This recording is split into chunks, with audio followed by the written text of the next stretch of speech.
Kita mulai dengan informasi pertama.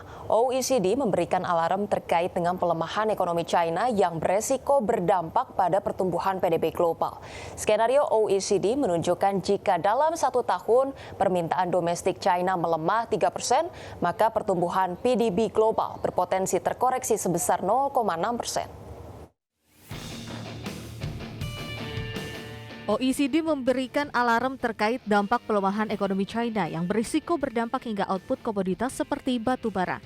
OECD menunjukkan bahwa pelemahan ekonomi China yang masih berlangsung pada paruh akhir 2023 menjadi ancaman utama selain risiko geopolitik. Dalam OECD Economic Outlook Interim Report September 2023, lembaga internasional tersebut melihat perlambatan ekonomi China yang lebih tajam dari perkiraan.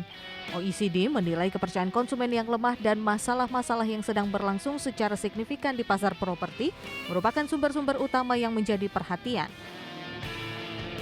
Skenario OECD menunjukkan jika dalam 1 tahun permintaan domestik China menurun sekitar 3%, dapat secara langsung menurunkan pertumbuhan PDB global sebesar 0,6%.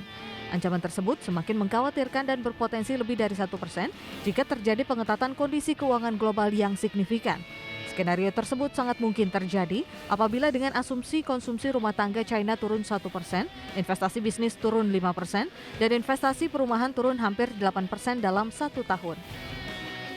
Sementara itu, OECD juga mencatat output di negara-negara Asia lainnya dan negara-negara penghasil komoditas akan relatif terpukul, yang mencerminkan hubungan perdagangan mereka yang relatif kuat dengan China.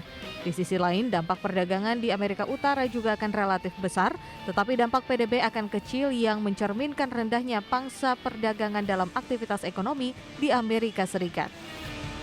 Berbagai sumber IDX Channel.